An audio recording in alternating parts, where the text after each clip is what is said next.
Good evening, everyone. Thank you for attending. I'd like to call to order the City Commission regular meeting for Wednesday, July 20th, 2022. And I'd like to all ask you to join me in the flag salute, please. I pledge allegiance to the flag of the United States of America and to the republic for which it stands, one nation, under God, indivisible, with liberty and justice for all.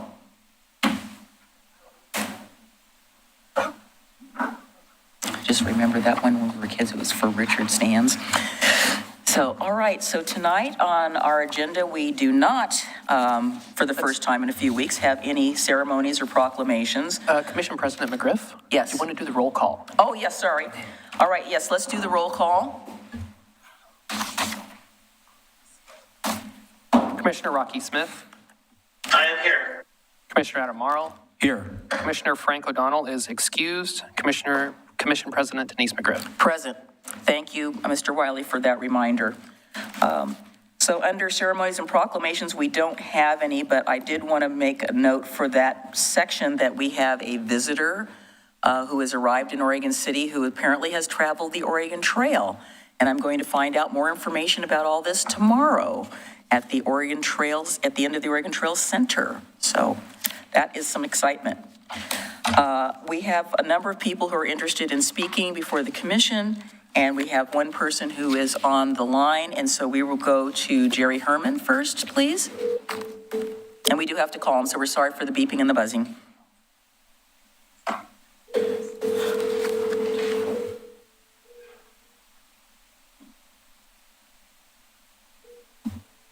We're assuming he's going to answer.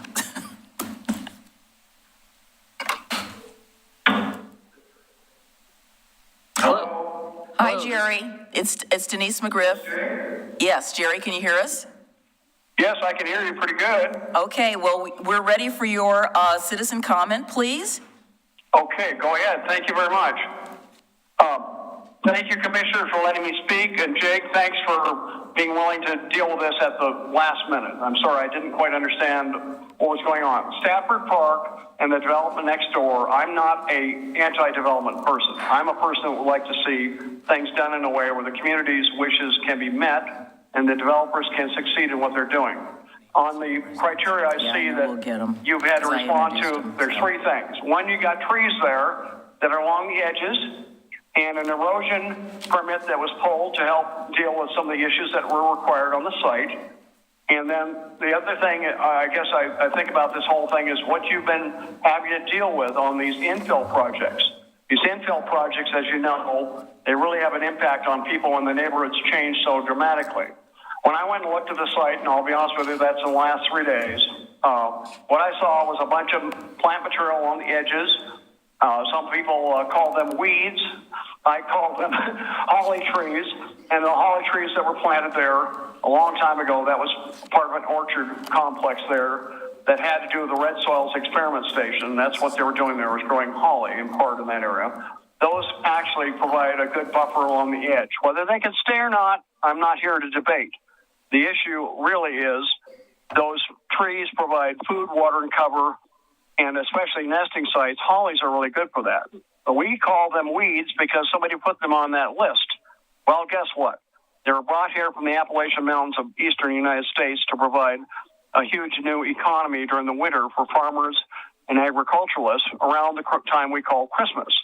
So if there's some way they could be stewarded and kept intact, that would be nice. The erosion permit issue, I'm not quite sure why an erosion permit, which is designed to stop disturbance or keep the impacts, I should say, of disturbance down, would be a reason to remove trees. However, I'll leave that up to the powers that be to say that if that is the case, then we need to look a little more carefully at what we're doing with an erosion permit that would allow the removal of assemblages of plants and things of that nature. All right.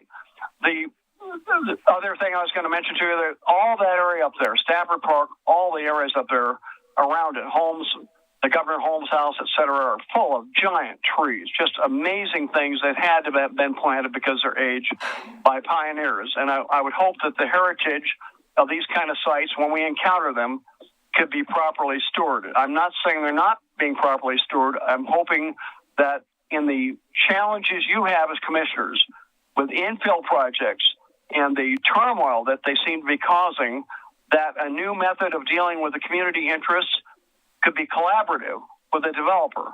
I was involved in that with Southridge Shopping Center next to Clackamas Community College when 500 trees went down up there a long time ago, and the Oregon Trail pageant was in progress, etc. Afterwards, we worked to come up with methods to solve the problems that have really worked out well. What I'm suggesting here is that before we just give up on these infill projects, as we have to take it and take it the way it is, let's look at a new method where we can get people involved collaboratively, people with expertise, and I'm not saying I'm the one, but people have expertise, especially the neighborhood folks, in giving real input to the design teams that are involved in these projects. So that's all I wanted to communicate to you. You've done a good job, I know, trying to deal with very difficult hassles over the infill things that are going on in the city. And I would like to see it be easier for everyone concerned, especially you folks. Thank you. So for the record, that was Jerry Herman. We didn't have him because I introduced him. So next, I'd like to call on Carla Laws.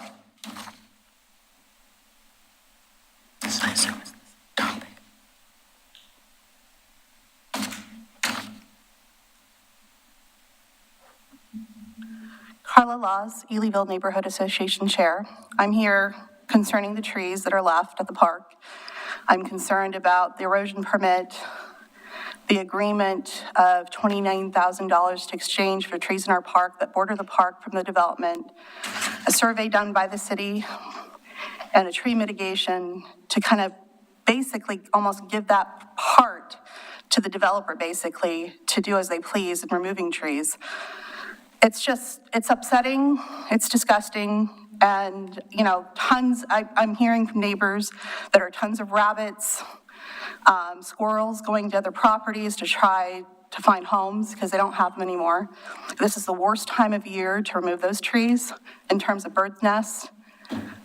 I feel like the neighborhood has been sabotaged again because of the fact, I was told by a city employee, I'm not going to say who, that the erosion permits are valid to remove the trees. I said, how does the average person understand that? Because definitely, I've been doing land use now, and I don't understand that, actually.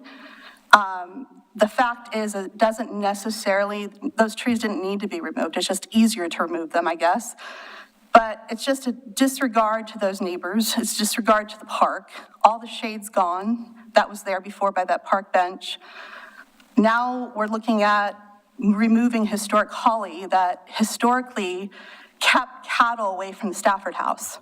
That I know a lot of residents are going to be really upset that holly's removed. Not because, yes, holly can be a nuisance. I get it. But the fact is those holly trees are very rare. I had an expert come out there the other day that the base of the tree goes out 3 different ways, which is very rare for a holly bush. That means it's extremely old. It's just a disregard to the neighborhood, and that we weren't even consulted, that again, we're just really nothing, and we really don't have a voice, and residents don't mean much of an impact. And I don't know, as a neighborhood chair, how I can help them. And that's really discouraging for me. And it puts mud on my face because I can't even advocate for them, because I don't really have any more say, because I don't have a city leadership listening to me or even caring. So that is what I'm dealing with. I'm very discouraged. I'm assuming that the rest of those holly trees are going to be removed in a few days. I wish that we could figure out a solution before just butchering them, and that somehow we could at least have negotiations and talks before we make a mistake, that we can't turn back, we can't change. It's sad. I'm sure there's tons of birds and squirrels. This is the worst time of year to take them down. And at least there would be a negotiation with the developer to at least preserve them or have open talks about what they could do to keep those trees. And then I don't even know if they're going to remove more trees out of the park, since the survey basically gave them all those trees. And it's interesting to me that the survey happened recently, that the tree mitigation happened on June 22nd, when the commission last year in September of 2021 requested that a tree mitigation or a tree survey had been done last year. So anyways, I really appreciate you listening. I'm hoping that there's some type of solution to stop this. I am concerned. I mean, more and more, it's just residents don't have a voice, and it's very sad. So thank you very much. Thank you, Carla. Linda Basinger.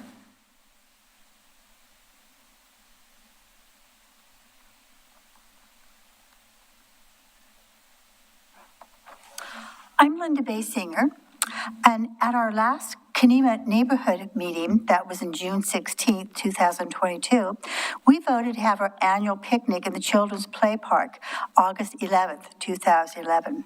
Due to COVID, we elected to have an ice cream social rather than a regular picnic, and a committee was formed to carry on with the ice cream social. When I went online to reserve the shelter, I was unable to figure out how to get around the fee for the shelter. I recall it was called Kendall Reed was working on this schedule. Kendall called me back the same day, very nice, very polite, said they were working on a schedule. I'm here tonight to request the fee be waived for the neighborhood associations. The CONVENE Ice Cream Social will be a small neighborhood group meeting in friendship. The majority are homeowners and feel they have paid the fee in the form of taxes. We have never paid a fee in the past. I feel this is taxation without representation, and you're never going to collect enough fees from the city parks to pay for the cost. In another part of my life, I was very fortunate to work on the Clackamas County Advisory Board. We were able to get private financing, purchase land, and turn the land into a golf course. We paid off that fee and saved $1 million of interest to the taxpayers. And there have never been any fees on your taxes to 4 county parks, because that golf course pays for all of the county parks. Not saying that we need a golf course, maybe we do, but there's something we can find to pay those fees ourselves. So I'd like you to help us secure the shelter on August 11th. We'd like power and the restrooms open. And on another note, I do watch your meetings at home, and I noticed some misinformation that came out about the CIC, that the CIC was asking for help in finding public buildings to have our meetings. We know where the public meetings are. We want permission to use those meeting places, whether that entails someone working overtime to keep the buildings over, or maybe it's more cost-effective to put on self-locking locks on those buildings. That's what we'd like. That's it. Thank you. Thank you very much, Linda. Christina Franklin?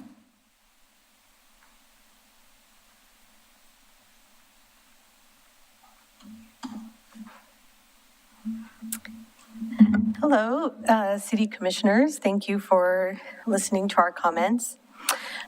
You say your name and city. Christina Franklin, and I live in Oregon City in Elyville.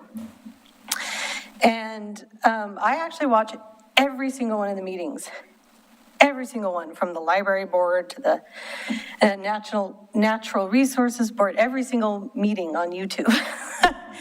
And so I'm pretty knowledgeable about what is happening all over the city.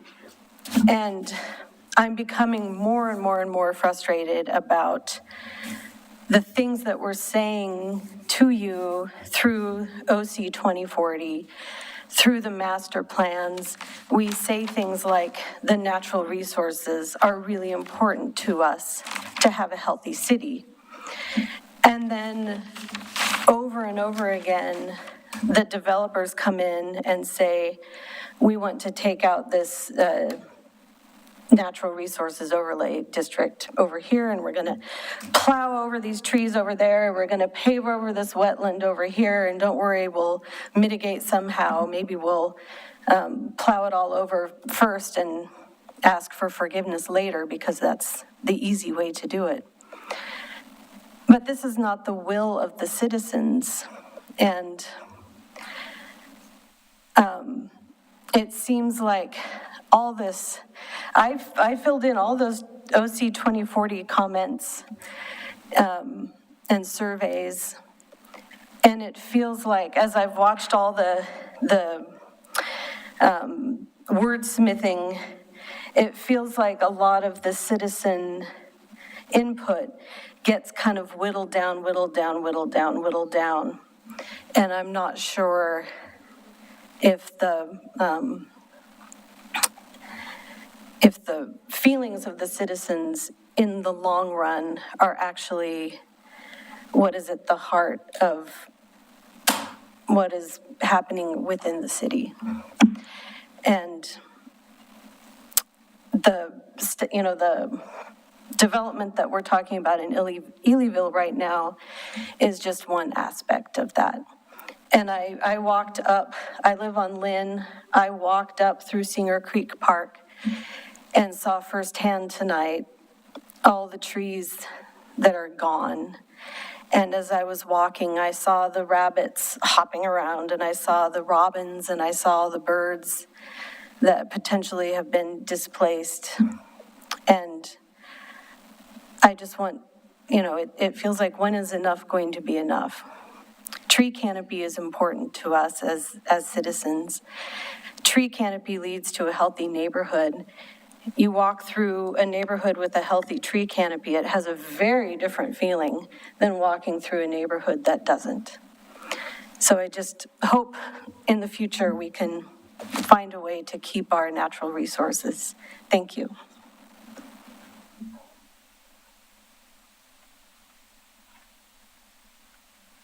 Thank you, Christina.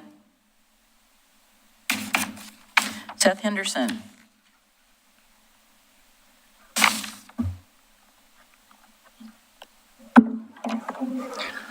Seth Henderson, my family and I reside in Southwest Portland.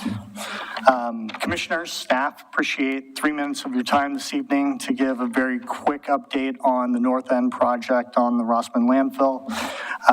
Had a great time at First City Celebration, sharing a booth with Jerry Herman, having an opportunity to answer questions and speak with members of the community about where we sit currently in the process of this project. Quickly, 3 points that I'm going to hit on tonight: funding, entitlements, permitting, land. In regards to funding, appreciated the Urban Renewal Commission approving our ability to work with city staff and the county to pursue a number of grants and forgivable loans. We brought on 2 additional team members, CFM advocates to handle the federal grants and forgivable loans, crosswater strategies to address state grants and forgivable loans. We currently have John Lamont of Lamont West involved with the project. He's handling predominantly the county as well as special tenants such as the Winterhawks and Dark Horse Comics that we're speaking with. And then Elaine, Kate, and I are addressing everything on the city and community level. In regards to entitlements and permitting, one last entitlement item that we need to address after the general development plan is the retaining walls. So we're currently going through the engineering of that. We brought on Lise Crutcher Lewis for pre-con, so we're looking at basically different locking wall type, block type walls. Our intent is, after speaking with city staff, hopefully we'll get something in this fall and be able to get approval on that last component probably by February. Shortly after that, we're also working on our mass grading plan. So we'll submit that. That'll probably be the first permit we submit on. That'll probably be Q2 of next year. In regards to land, I believe you're all aware of this, but our option to purchase that land runs through next year. So come end of next year, we'll have been working on this project for 4 years. Our current 12-month expenditure budget is estimated at about $1.4 million. So by the end of next year, we'll have spent $4 million on pursuit of this project. And the predominant reason why I'm here today is it's our understanding that before we can come before the Urban Renewal Commission and complete an application and present and have a beneficial back and forth dialogue, we've got to wait for a ballot measure to be voted upon, and then the program as well as the application, just what the process will be for private developers to be fully vetted out. And that was going to go to voters last November. then it was May. It's my understanding from the last commission that potentially we're missing this November. So just wanted to reiterate the trepidation we have around the timing of all of this, and hoping that we can get to a point where we can discuss this together sooner than later. Thank you very much for your time. Thank you very much, appreciate it. Sure. So just a question of staff. Where are we in terms of the next Urban Renewal Commission retreat? We're holding the August 9th, which is typically the work session night. We're going to have one item for the city commission, and then essentially the retreats that we've been doing for urban renewal that night. And do you still think that it would be nearly impossible to get something to the ballot in November? Yeah, because we have to have it to the county for November, I believe it's August 30th. So we would have a work session on August 9th.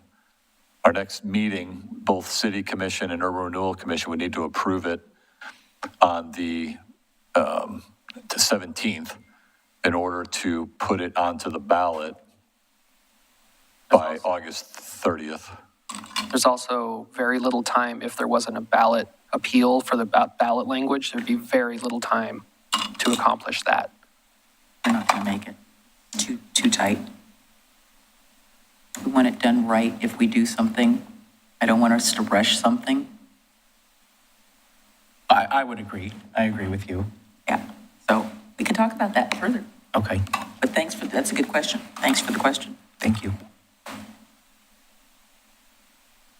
So, Mr. City Manager, we don't have any more citizen comments, and I'm wondering if we could ask you via our staff some questions about some of the items that are brought up. I don't recall in any of our material that there is a process to do a fee waiver for the parks fees, so I don't know what the answer to that question is. I guess we'd have to talk to Mr. Reed. I'm not aware either, but Yeah, I'm not aware of a provision that we have in our code. Well, could we bring forward an amendment to the original cost recovery program so that we could implement a waiver for neighborhood associations? certainly. I would like to do that.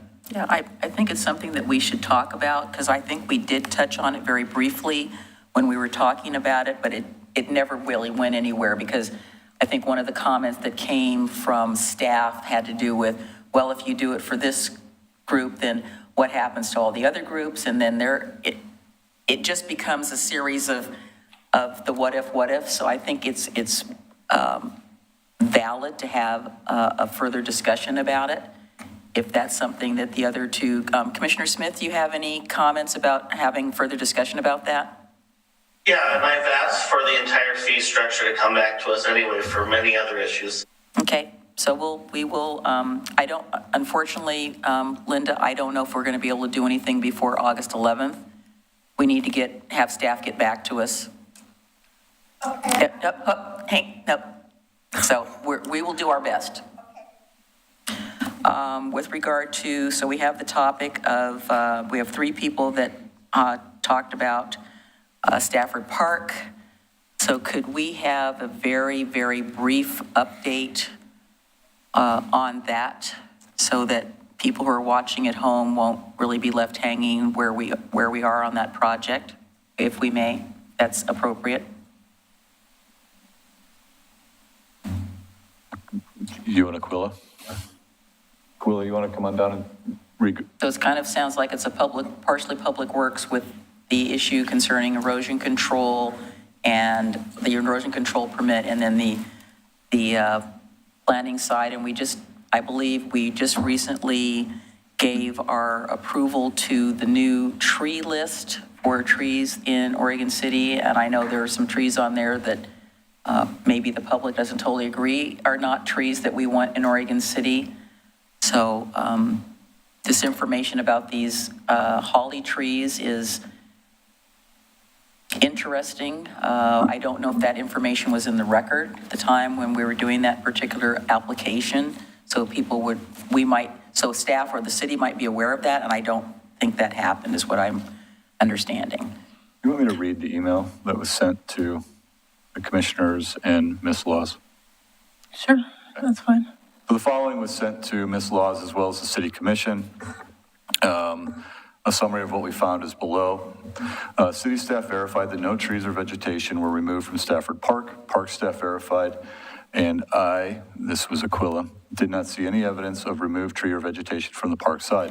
Holly bushes were removed from the development site along the park property line. Holly is considered a nuisance plant on the city's nuisance plant list and is not protected by the code. We issued 4 permits for the 2 properties that make up the project site. 1 erosion control for both properties as one site, 545 homes, 1 erosion control and 1 demolition permit for 535 homes, 1 demolition permit. Erosion control normally is for silt fence, gravel construction entrance, general dust control, tree protection fences. The demolition permits were to remove structures. Erosion control permits are typically issued with demolition permits when there is site disturbance. Planning required the applicant submit a tree mitigation plan for trees over 6 inches on the site. All trees were approved for removal with appropriate mitigation. In this case, the applicant will plant 4 trees and pay a fee in lieu of for all the other removed trees. 2 additional trees were identified to remain and require tree protection fencing. 1 tree on the property line on the Mountain View side and 1 tree on the Holmes Lane side in front of the existing home. So in summary,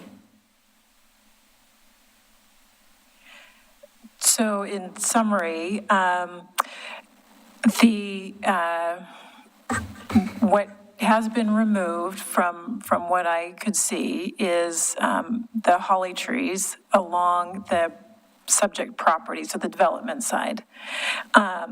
We have a tree mitigation plan, and what that means is the applicant has gone out and surveyed, and they did do an early survey called an existing conditions survey, and it identified all of the trees and structures and things that were on the site. So there was a survey that was done. It wasn't called a tree survey, it was just a survey of existing conditions.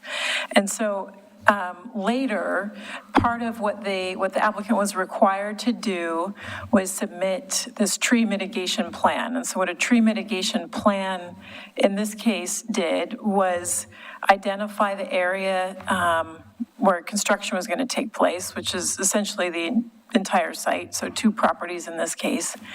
And in that construction area, pretty much all of the trees are identified to be removed. And so what the applicant was required to do is show how they were going to mitigate for that. And they are keeping 4 of the trees, and then they will pay a fee in lieu for the remainder that they are not keeping. They are required to plant trees as part of their development. So when we looked at the tree mitigation plan, this plan that basically shows trees with X's on it, there were also identified 2 areas of hedges. This is what it says on the plan. And one of the hedges is along the property line between the existing house and the development site, and that one was identified to be retained.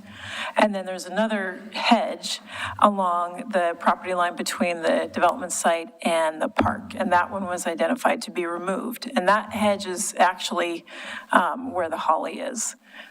And so part of what was in that email is the fact that holly is on a nuisance tree, nuisance plant list that the city has maintained. And Commission President, you referred to the street tree list that the Natural Resource Committee worked on. And that actually hasn't been adopted yet and doesn't really affect what we're doing with this particular project.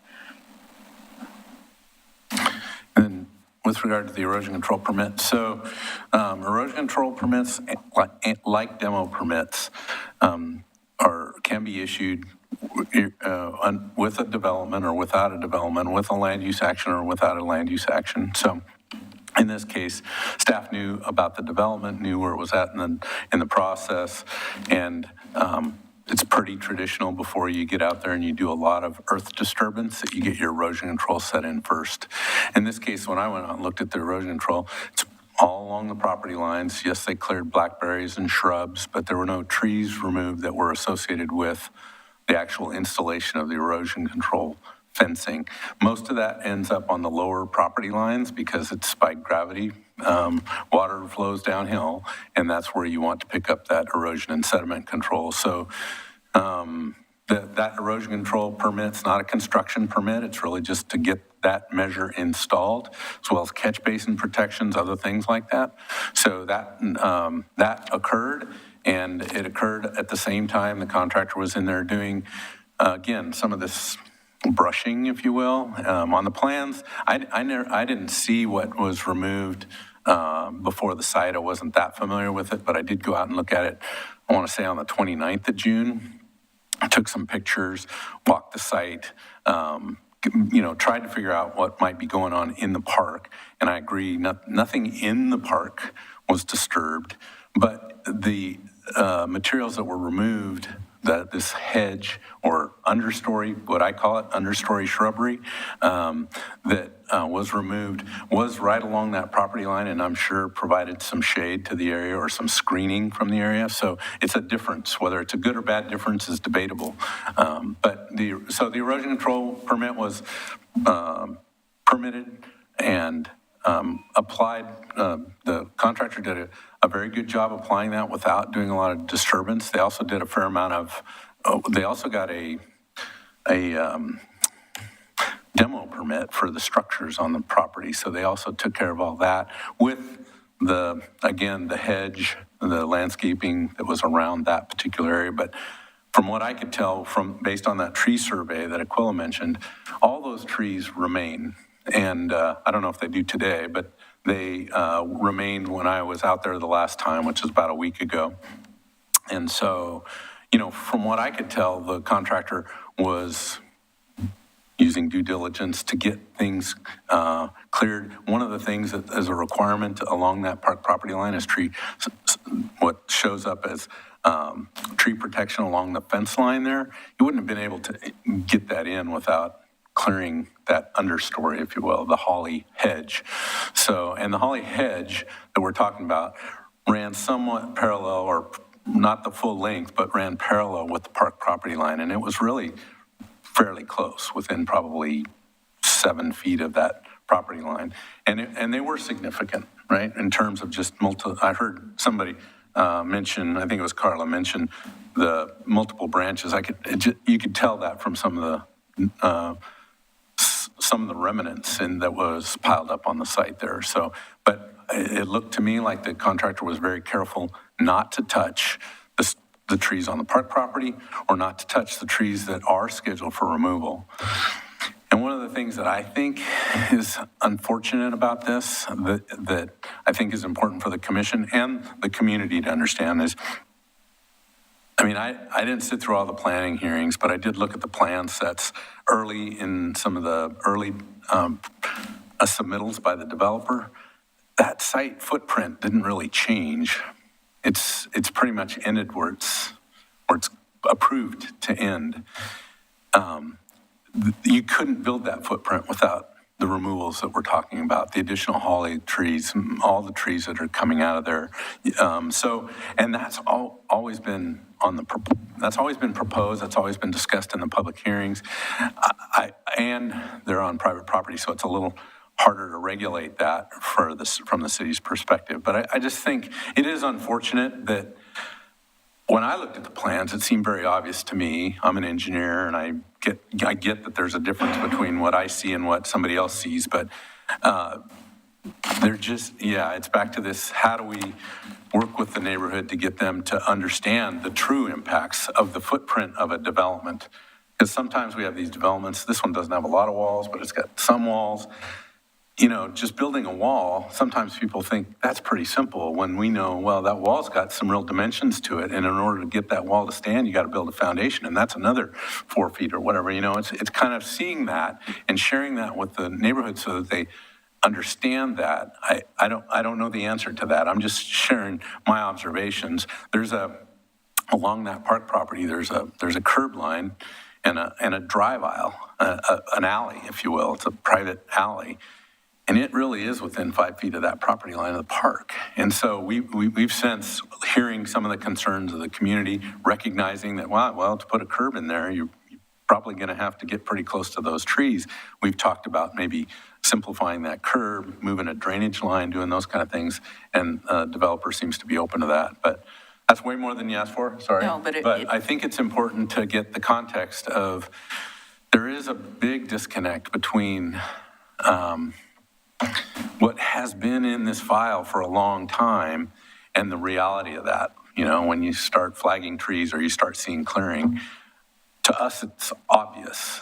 I don't think that's always obvious to the community, and I don't know the best way to rectify that. Yeah, what I recall seeing on the plans that we reviewed, I believe that we had expressed a concern that if there were trees along the property line of Stafford Park, that we wanted to make sure that those were not going to be disturbed and maybe cause them to have something happen to them later because they were going to develop. So that what I recall and what I'm thinking in my mind's eye is that this particular project, whether we like it or not, wanted to maximize the amount of development they could get on the site. And that's not always what the community thinks we need there, but that's what the Planning Commission approved.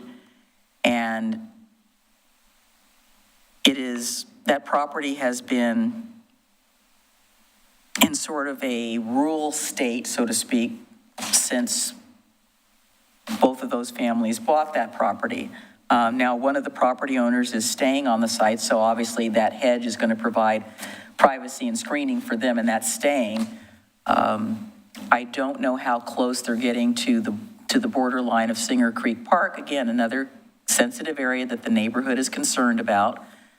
And how do we help our developer, not us, city, but the developer, understand about the sensitivity? And so when you mentioned, Ms. Hurd-Ravage, that they did an existing conditions, but did they ever do a tree survey?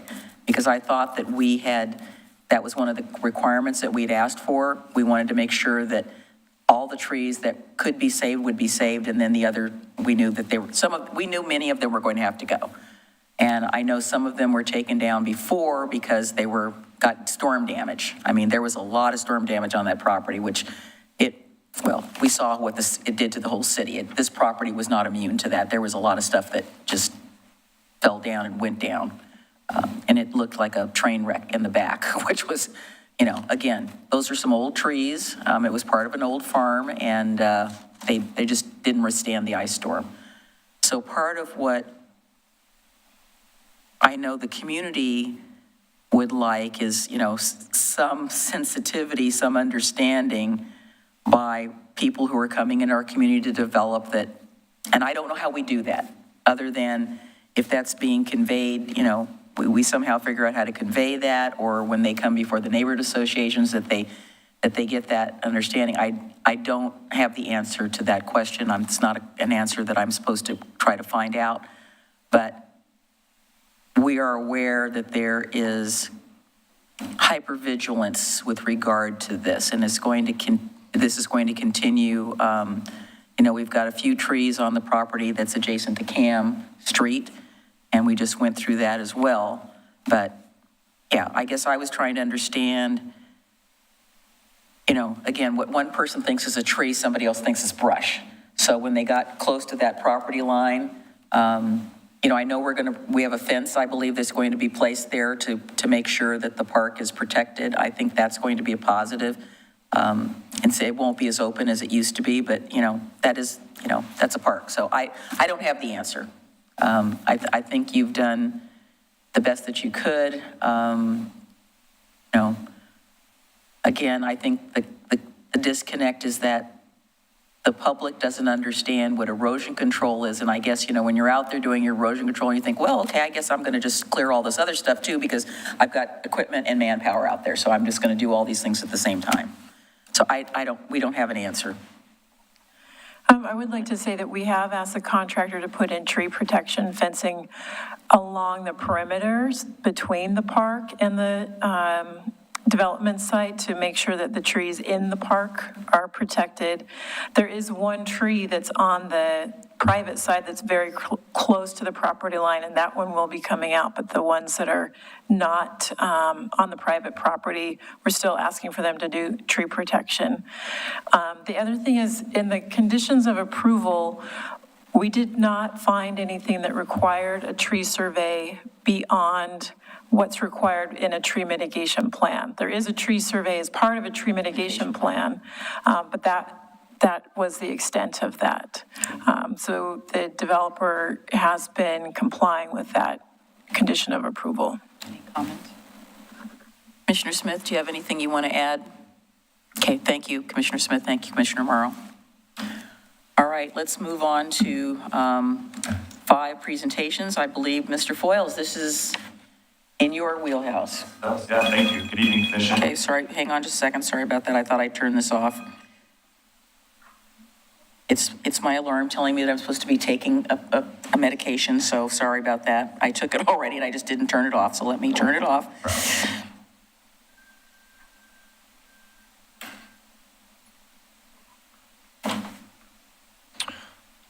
Good evening, Commission. Thank you for this time. FGT Consulting is here tonight with us online to provide a brief update on the work that they are doing to support the city's DEI goals and initiatives. MGT Consulting was identified back in March and began their work with the city in April. City staff has really appreciated their insights, expertise, and efforts to help develop this scope and set of projects. They really know their stuff, and we're happy to have their support. I'd like to introduce Laura Opheim, who is the Assistant Project Manager and consultant with the project. And she's going to walk you through a really short presentation and update. Welcome, Laura. Thank you, Laura. Welcome. Let me get my screen shared here. Okay. Thank you, everyone, for having me tonight. Dr. Brown apologizes for not being able to make the meeting tonight. He's on a currently much-needed family vacation, so I'm standing in for him this evening. Yikes. So MGT is a national public sector consulting firm with a wide range of services, focuses from organizational solutions to technology solutions. On the right, you can see some of the DEI-specific solutions that our team offers and the wide range of clients that we have around the country. Are you having a hard time hearing her? Because I am. So I mentioned, Dr. Brown Lamont is the executive in charge and will be working heavily with the community task force facilitation portion of the project. I am the assistant project manager and also managing the staff and community engagement processes. Lamont and I are both located physically in Colorado, and then our other consultant that you see here on the screen is our policy and analysis expert, David Bushnell. He is located in Bellingham, Washington. And I just wanted to take a few minutes to review what the project is and what the steps throughout the project that we are taking. And I lost my mouse. There we go.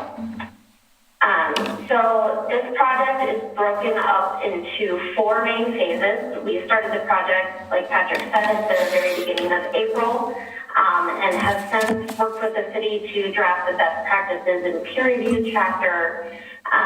The community task force has recently been formed, and I'll provide an update on the first meeting in just a few minutes. And then part of the third phase, we have already started This is the organizational review assessment phase. So we're analyzing policies with a DEI lens, and we'll be working with the city's project team in the coming weeks on reviewing our initial findings. Also coming on, we have some upcoming staff survey and staff focus groups that we will be conducting in the coming weeks, as well as the community engagement portion of this. We have meetings scheduled for September 7th, 8th, and 9th to do community listening sessions. The details for those meetings are posted on the city's website for this project. And we are also kicking off the community survey that will be open for the month of September. There is a lot of data and feedback from both staff and the community that we are gathering. So we will be tasked with synthesizing all of this information into a comprehensive report that will identify the existing organizational strengths and gaps with clear recommendations on how to build upon those strengths that will encourage DEI, diversity, equity, and inclusion within all areas of the city and community. From there, we're taking that report and then working with the city to create and design the DEI action plan. This will include identifying the city's DEI vision and goals and how to evaluate the progress of that work. And just from a high level, here is the project schedule. Like I mentioned, we are very busy over the next several weeks. And then as far as the task force meeting, so the community task force met on June 27th. It went very well. Lamont did ask me to mention how much he appreciated Commissioner McGriff's presence at the meeting and her involvement and participation. And it is rare for us to see that level of political participation from our DEI clients. At that meeting, the task force decided upon the meeting frequency and the topics to be discussed at each meeting. They covered a few definitions, and let me just check my notes. Yep. So they were a very engaged community group, and we're looking forward to the next 4 meetings that we have scheduled. The next meeting is going to be in City Hall Chambers on August 15th. Lamont and I will be there to facilitate the discussion on the state of equity within the city with the task force members, as well as we plan to review the upcoming plan on the community meetings and the community survey. With that, I will take any questions. Commissioner Smith, do you have any questions about the process so far? No, I don't, but I appreciate the progress made so far, and I'm looking forward to seeing all the work that's done. Commissioner Morrow? Nope. Do we still have the same group of folks that we had introduced at the first meeting? The first task force meeting? Yes, the first task force meeting. Yeah, so it's still the same list of names. And, Okay. All but a few made that first meeting. Yeah, And well, we've we heard had from somebody folks. leave early and he was going to go home and log on and then didn't, and so I was hoping he was still sticking with it. Yep, I've heard from him, and we've followed up with everybody, and it seems most are planning to attend the next Great. meeting. Yeah. That's good to hear. Thank you so much. Well, looks like, Lori, we don't have any questions for you. I'm sorry. That's fine. And we'll see you August 15th, hopefully. Okay, we'll look forward to that. And I think, do you want to just briefly, Patrick, announce the listening sessions that are coming up? I know they're not till September, but maybe somebody's listening and they might take those dates down. Yeah, we do have 4 listening sessions scheduled in September. I need to make sure I get They to the are right spot. September 7th, 8th, and 9th. Yeah, so it's the 3 days right in a row, September 7, 8, 9, and September 15th. Okay, and So watch you for might those, want and we'll to, be at some events sharing flyers that will have those dates available. and you might just say for the record which ones are in person. I think there was one that was hybrid, there was one that is in person, one that isn't. Yep, absolutely. The September 7th is a hybrid, meaning they will be here on site and also allowing folks to join in virtually. The September 8th and 9th are all in person, being held at one at the public library, and then one, I believe, up here. And those are in this room. And those are from 3 to 4? From 3 to 4, and then the September 9 is noon to 1. So a different variation for each day to try and capture different, everyone's different schedules. And then the September And then 15th is the all September 15th meeting is virtual, and that will be from 6 to 7 p.m. 6 to 7 p.m. Yeah, I've had one comment about why did we pick 3 to 4? And I said I can't really answer that. I know some people who may want to participate might be working, so that was, I'm just, again, I'm not saying it's good or bad, I'm just passing that information on. I think some of what we heard was that there was quite a bit of traffic during that time period at the library, and that is the time period when those meetings will be held at the library. So lots of people attending at the library at that time. I see nodding from Library Director Williams, so, okay, so we're going to try to capture some of that. I know that as the time goes by, we will have more sessions where there will be some evening participation, so I don't want people to be discouraged if they can't get into those first few, because it's ongoing. Yeah, and keep an eye out, there are different options for different. Fantastic, thank you so much. Thank you. Thanks, Laura. Bye. Thank you, Laura. All right, so we're on to adoption of the agenda.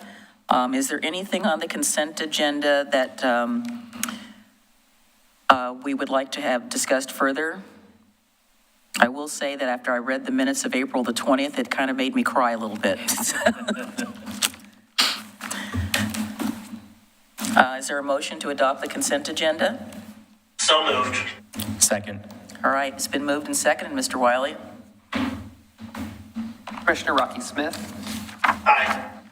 Commissioner Adam Morrow, Aye. and Commission President Denise McGriff. Aye. Motion passes. I just want to say for the record, thank you to the city staff for working through the project on 7A. That's commendable, and I appreciate your leadership in that, Tony, and the staff that was involved. It's great, good news. So one down, one to go. We're getting there. Yes, thank you, appreciate that. All right, item number 8 is a public hearing, and we're going to be entertaining a review of the first reading of ordinance number 21-1013, an ordinance withdrawing territory from the Clackamas River Water District. And I believe this is you, Mr. Lewis, or Ms. Nelson? Well, I'm going to introduce You're Ms. going to Nelson. introduce Ms. Nelson. So, yeah, we don't hear from Patty that often, but Patty Nelson So let me open the public hearing. Okay. We don't hear from Patty very often, but Patty Nelson is here to present the topic for us. As you know, she's been taking on a lot of water projects, and so this is just another one of those. This one's one that we think is pretty straightforward. So she's got a slideshow to go through that. So Patty, she's a special projects engineer for us, and a senior project engineer, and she does a great job. So that means the kitchen sink. Good evening, Commission. So tonight we're talking about withdrawing territory from the Clackamas River Water District.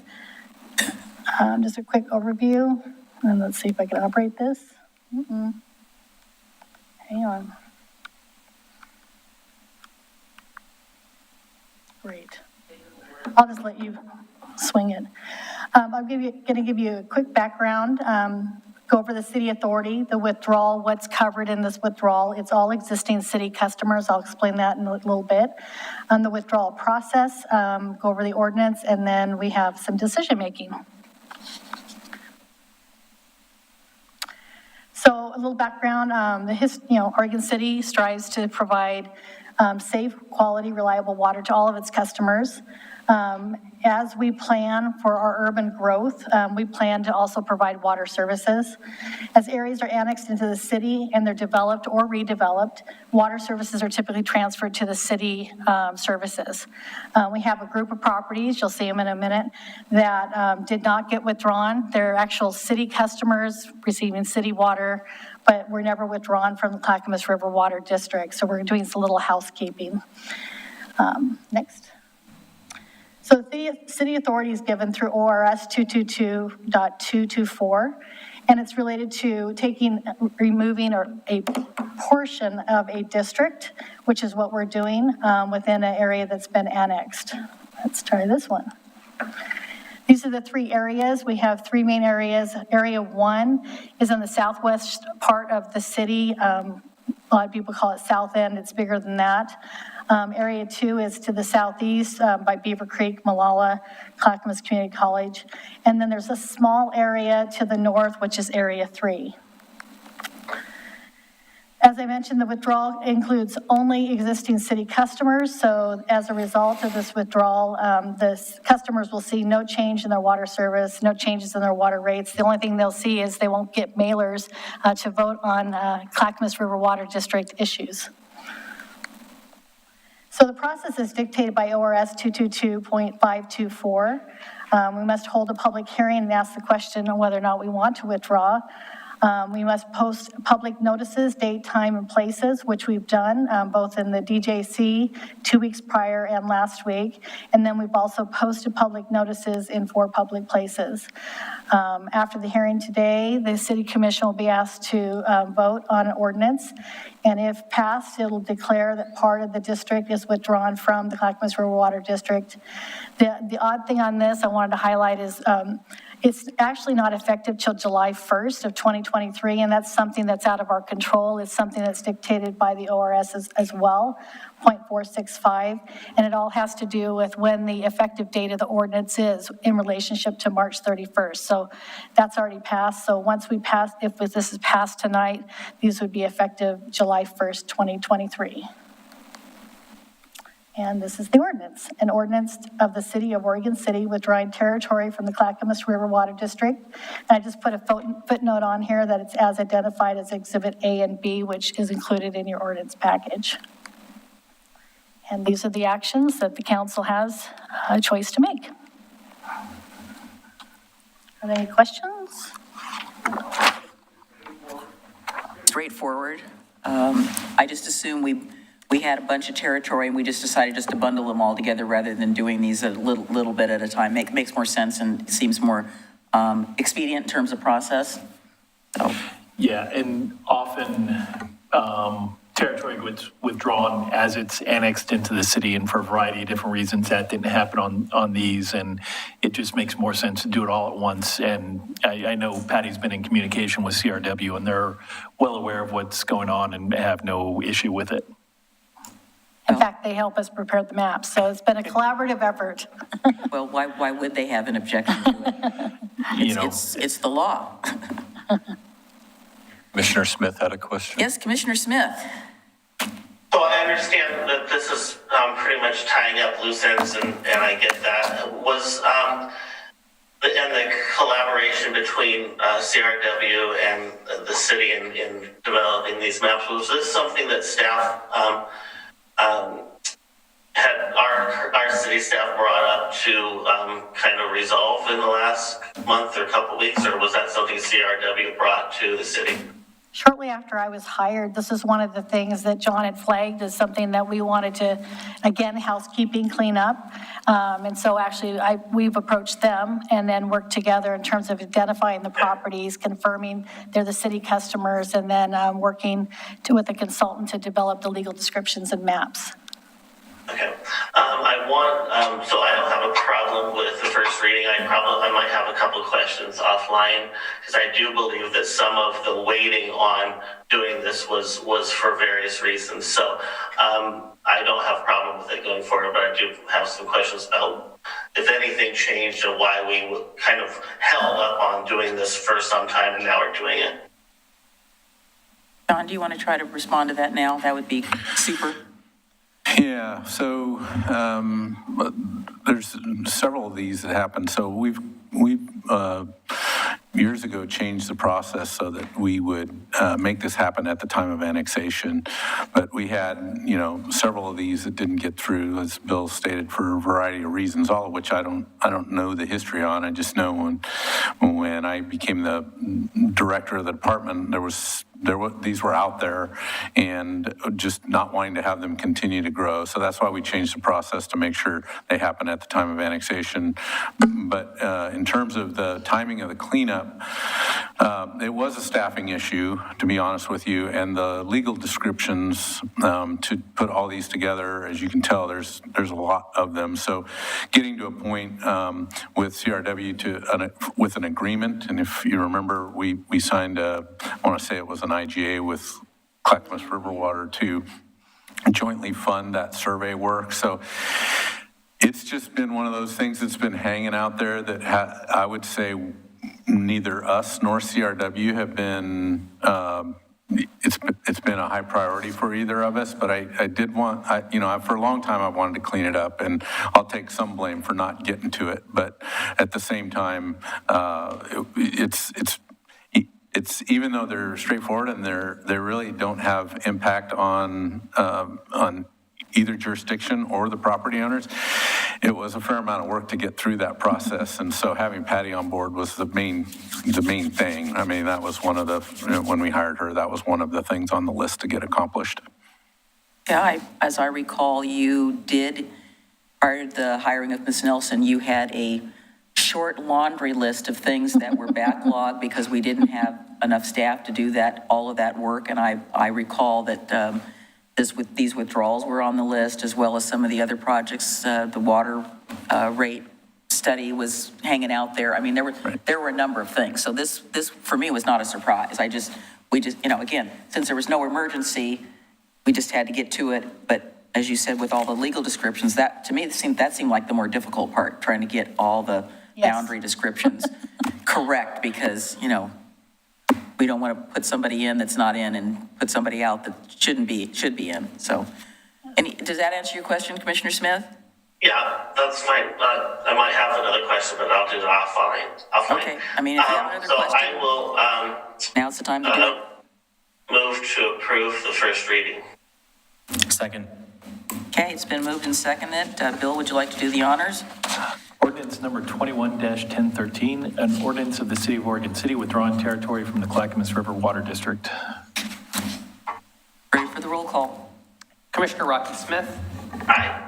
Commissioner Adam Morrow. Aye. And Commission President Denise McGriff. Aye. Motion passes. So the second reading will be at our first meeting in August? Okay, and then it's 30 days for this to go into effect? 30 days, and it's effective from the city's perspective, but as Ms. Nelson said, because of the nature of the tax year, it's the state, it's not going to affect anything until July of next year. Super. Thank you for that.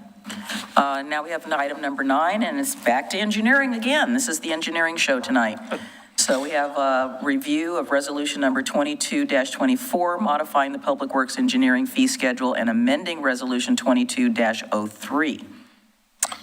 Yes, thank you, Mayor and Commissioners. So this, the report and the attachments, there's 2 fees that we're adding to the engineering, or we're proposing to be added to the engineering fee schedule. One is to deal with a change to Oregon City Municipal Code 1612.013B, which basically we simplified the code in that we have some simple procedures that are now done under a type 1 permit.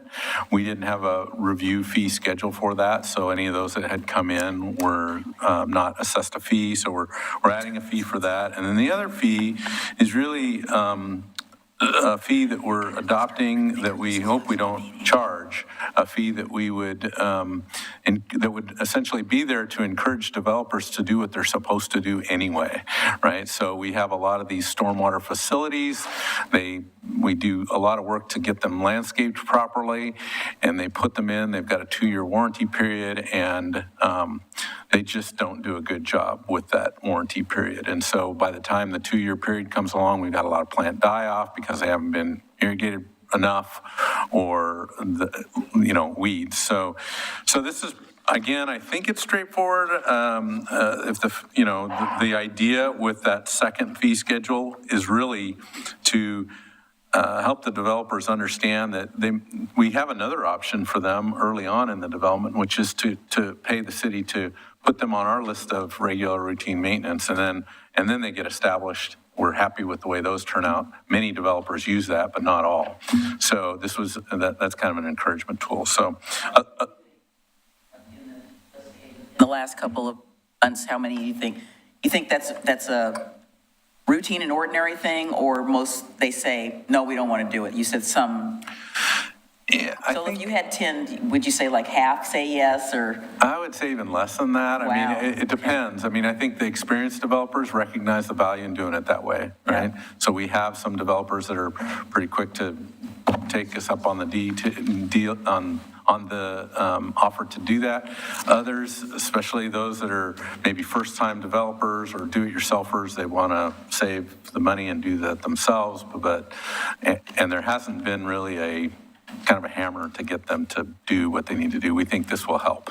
And in the May not solve it all, but it Yeah. will hopefully help. And in the long run, it really doesn't really save them any money, probably. Probably. Yeah.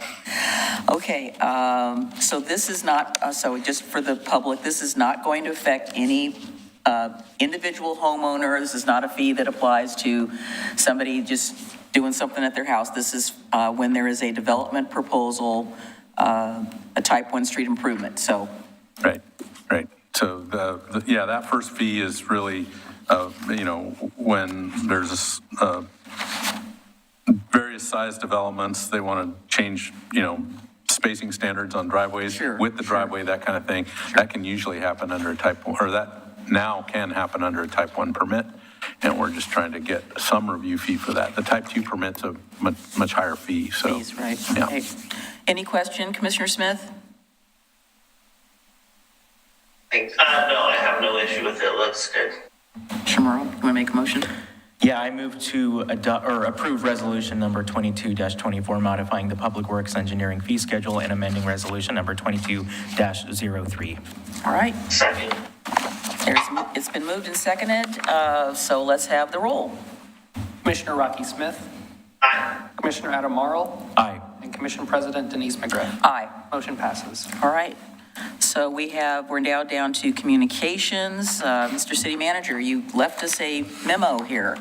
Yeah, so I just have two real quick updates. First is just a reminder, National Night Out will be held at the end of the Oregon Trail facility, 5:30 to 8 p.m. on Tuesday, August 2nd. So we'll provide another reminder. Is that called Be There or Be Square? Yes, that is the goal. Yes, please come out, help celebrate National Night Out. It'd be great. Second thing, I did put on your table. Before you get off of that one? I'm sorry? So before you get off of that, so I assume we plan on having like a city table of some sort with information. There'll be police for your department as well. Correct. The general sort of, what else? Anything else exciting going to be happening there besides everybody will be there? Bike rodeo. Yeah. Gym band is going to be there.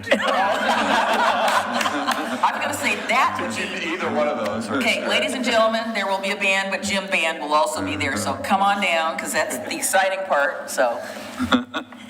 Bike rodeo. I said, are they going to let the dogs in? Yeah, well, we're going to have a training demonstration, one or two of those. The neighborhood associations have been invited to put up a table if they wish, sort of an informational thing. I know the VFW, some other nonprofits. It's always a good time, and there'll be some fire folks there as well. I understand that our police officer dog will be there? Yes. That's what I've heard? Yes. Okay, sounds exciting. Generally what happens is we put the mayor or the city commission president in a white suit and do that whole thing, so. I will not be in a dunk tank, I assure you. Not going there, so don't even ask that. All right, thank you. So the second is we received a request from Clackamas County they're applying for Project Turnkey. It's a program to convert hotel or motels into much-needed non-congregate transitional shelters. They've requested a letter of support from the City of Oregon City. I bring this on the manager report because the letter is due on Friday. I saw that. So this is something that we believe fits within the goals of the City Commission as it relates to trying to address homelessness. This is a successful program that essentially helps individuals transition from not having a home, living on the street, transition through the use of motels, hotels that are used for this transitional housing, for a stay, as well as additional services, as they then transition into permanent housing. We think that this is important. It's very, very difficult, as you can imagine, to go from living on the streets without a home straight into permanent housing. This helps with that transition. We believe it's an important part of the process to address homelessness in our community. So I just wanted to make you aware that I am in support of signing a letter on behalf of the city. I would propose that it come from the commission president if she's willing. I just wanted to see if there are any concerns from the commission before I did pass this along, just because of the tight timeline. I think it would be helpful if we passed a motion basically supporting that so that it's on the record for the county and they know that we actually voted on it and we didn't just say, oh, it's by consensus. So if we could do that, that would be great. I guess I would suggest that we move to provide the Clackamas County a letter of support for Project Turnkey. You're the chair. You're the chair. You can't make the motion. Where does it say that? I said so moved. She was opening that up too. Second. So motion by Commissioner Smith, second by Commissioner Marl. Yes, have the roll. Commissioner Rocky Smith. Aye. Commissioner Adam Marl. Aye. And Commission President Denise McGriff. Aye. Motion passes. I recall at some point in the past that former Mayor Lyle Smith made a motion at one point in time. So That's great. I'd be happy to sign it. Just let me know. I will zip over, and that we have the support of the commission to do this. And we will look forward to, something in the letter could say, we look forward to supporting the county on this and to keep us informed about what they are doing. Sounds great. Thank you very much. Okay. All right. Mr. Smith, do you have anything you'd like to add to under communications? Well, I will just say that after the week of first concert in the park and first city festival, it feels like some of our community is coming back, and I enjoyed those events so much. First city festival seemed very busy. Was nice seeing people we haven't seen in a long time and enjoying the downtown. So I want to thank everyone from the city staff for making the concerts in the park so successful. It was the largest turnout I ever remember seeing. And then thank downtown for First City Festival. So 2 great events to kick off the summer. Commissioner Morrow.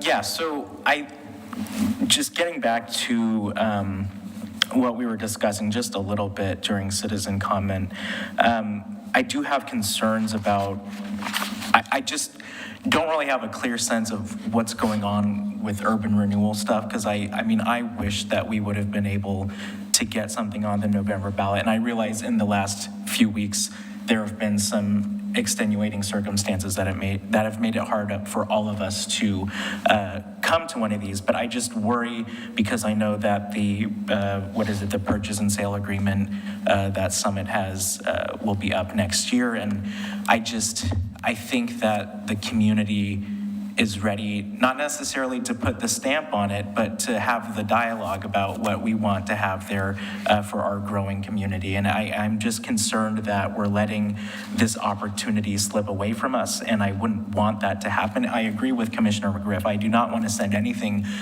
to the voters that is not completely as we hope and want it to be for our citizens. But I'm hopeful that we can continue the dialogue so that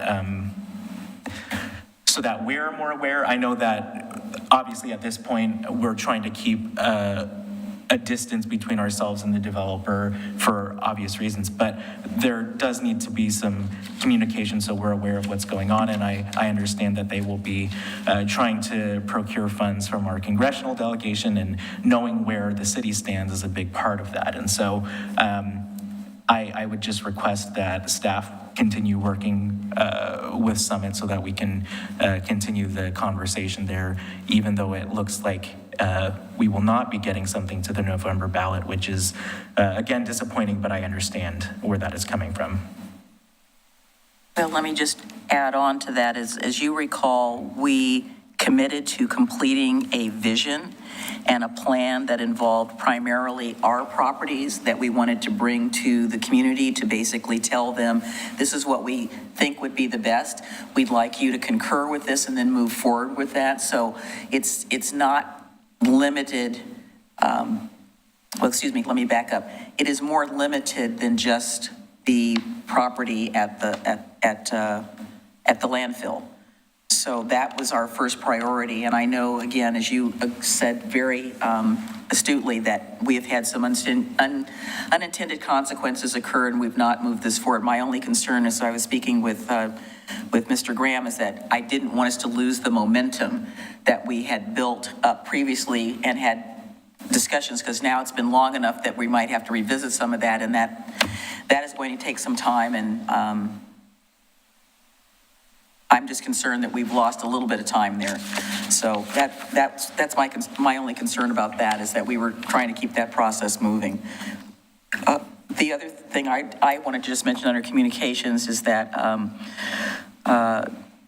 I did participate in the concerts in the park, and I probably will be there every week. So I would say that Ms. Sebastian, even though she had mostly new crew, did an exceptional job, and I commend her for getting that done, because it's a tough project, and this is the first one she's done without Ms. Parch, and she had a good tutor, so it went really well.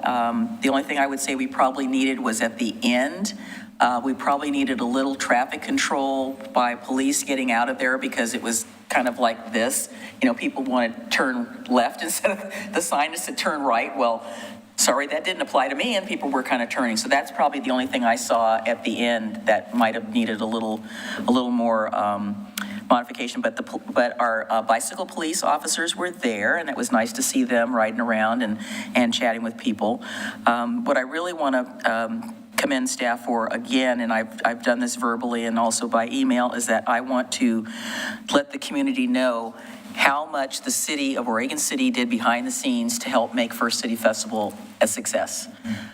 Without the city staff, John Lewis and his staff, Jim Band and his staff, Tony Conkle and his staff, it would not have come off. We had a couple of unforeseen circumstances that we didn't know, that other agencies had staff constraints that almost torpedoed the whole thing. And I'm sure there's some people in the DOCA organization that now have permanently white hair because they were like stressed out to the max, because it was at the last, there were some things happening at the last minute, which was, the city was not at fault, DOCA was not at fault, it just, unforeseen circumstances. And when you're doing an event like that, having, I think we did our first one when you were here, and you started here, Mr. Conkle, and the city sponsored it, and we had a few little snafus with OLCC back then too, as I recall. So I just think the staff did a great job. The police officers were there roaming through the crowd and talking to people, and everybody was very excited to see them. Public Works did an outstanding job. Thank you, John, for picking up that phone and making those phone calls, and I want to thank you from the bottom of my heart for that. I know everybody got done with that event, and everyone was exhausted but happy. So I'm just hoping that we don't have a COVID spreader event part of that. There was enough space out there, but there were a lot of people wearing masks as well. So I'm hoping that that is not going to happen. So we'll see what happens next year. Hopefully they'll start planning it ahead of time. Yes. I've got, if you're done. Sure, yeah. So I just want to thank you all again. You know, this is Oregon City, and they were there just like we all knew we would be, and it's great. So thank you for that. Makes a lot of difference. Did you have something you were going to say? Okay, because I just have a few more things. First of all, just to piggyback off of that, I really appreciate city staff and their work for concerts in the park and for the first city celebration. I think a lot of the work that our staff does goes unnoticed because things just tend to go, and that's how we expect it to go. They just expect it, So, yeah. big shout out to them. And a few things, I just wanted to follow up on our last week's work session. So when I had brought up my future work session agenda item, was that approved by the three of us for a future agenda item, or, so what's the status of that one? The Youth Commission?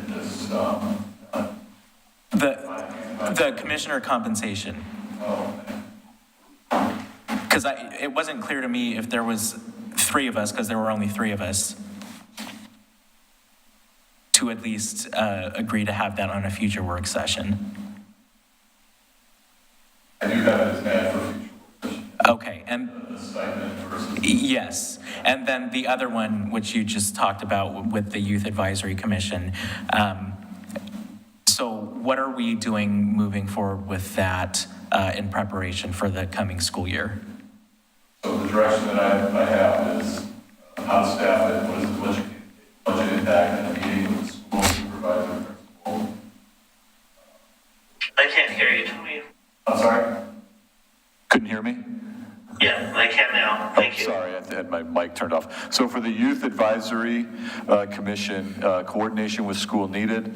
The questions were how to staff, what is the budget impact, and then to set up a meeting with the school supervisor and principal were the next steps that I have based on that meeting. Yep, that was exactly what we said. Okay, yeah, that sounds right to me. And I'll just say that I had a really good conversation with Melissa Sebastian in the Parks and Rec department I think yesterday, and she was talking to me about how this was something that she was trying to push back in, I want to say 2018 or something, and she expressed interest in being a part of that. Not necessarily herself, she's very, as you all know, stretched very thin, but they just brought on the person who's replacing her former position, and so it sounds as though there may be room in that department. And I'm not volunteering them, I'm just saying I had a conversation, a very preliminary conversation, and when I think about this, Parks and Rec is where it falls to in my mind, but yeah, looking forward to